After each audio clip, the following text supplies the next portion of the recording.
Енді ол мені ұстады ғой. Бұл тоған заңы. Анимациялық фильмді дыбыстауда өте маңызды өзің дауысымен әртүрлі қылып ойнау.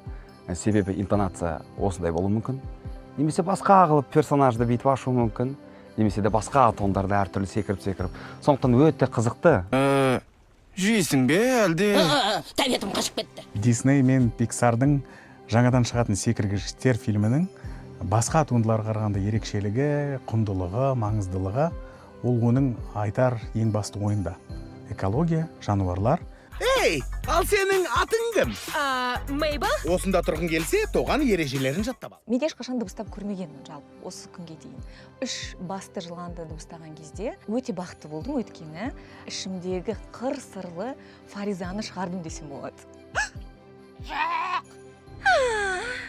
Біз экранда, сахнаға шыққанда мынандай энергияға толы болып тұрамыз ғой. Тоқаш меніңше біздің жалпы адамзаттың 90%-ын суреттейтін кейіпкер сияқты. Сондай өзі еріншек, сондай ештеңе жасағысы келмейтін, сөйлегісі келмейтін. Және де мен осы секіргіштердің қазақ тілінде дыбыстауына кішкене болсын үлес қосқаныма өте қуаныштымын. Бірақ мен даусымды естігенде сендер тауып алмайтын сияқтысыңдар. Себебі барлығы өте өзгеше болды. Жарай, қойдым. Неге? Құрметті патша көңілді көрерменіміз, баршаңызды наурыздың 5-нен бастап еліміздің барлық кинотеатрларында қазақ тілінде өтетін секіргіштер фильмін тамашалауға шақырамын. Табиғат заңдарына араласуға бол. Батырманы тапты. 2026-ның наурызынан бастап кинода.